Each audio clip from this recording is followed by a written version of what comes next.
Vous et moi, on va se dire la vérité. Lorsqu'il s'agit d'acheter le dernier téléphone à la mode, une superbe veste ou un super écran, ça pique un peu financièrement, mais ça ne fait pas mal. Alors que pour mettre quelques euros sur une formation, même un bouquin à 15 balles, tout de suite on va trouver beaucoup plus de raisons, entre guillemets, logiques pour ne pas le faire. Bienvenue dans la série. Mais pourquoi votre cerveau adore acheter?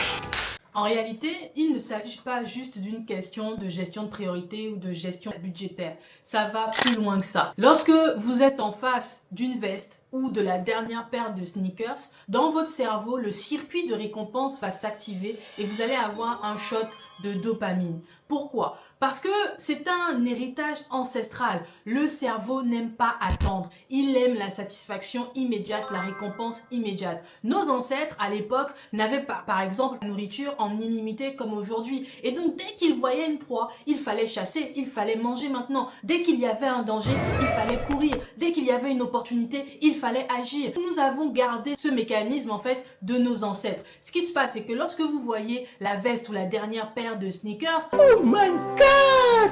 Vous commencez à vous imaginer dedans, vous vous projetez, vous voyez dans la prochaine soirée, le prochain mariage, vous vous sentez plus valorisé, plus fun, plus moderne. Voilà ce qui se passe lorsque vous êtes en face d'un produit de consommation. Votre cerveau ne fait pas la différence entre une opportunité vitale et la dernière paire de sneakers, le dernier téléphone ou la dernière veste. Il veut et il obtient immédiatement. Qu'est-ce qui se passe une fois que vous avez satisfait cette envie, une fois que vous avez acheté cette veste ou cette dernière paire de sneakers? Bon, vous l'avez, vous avez cette récompense immédiate et après, c'est fini. C'est pas grave. Dites-moi en commentaire si vous vous reconnaissez dans ce processus et donnez-moi des exemples de vos peut-être derniers achats que vous jugez futiles dont vous auriez pu vous passer.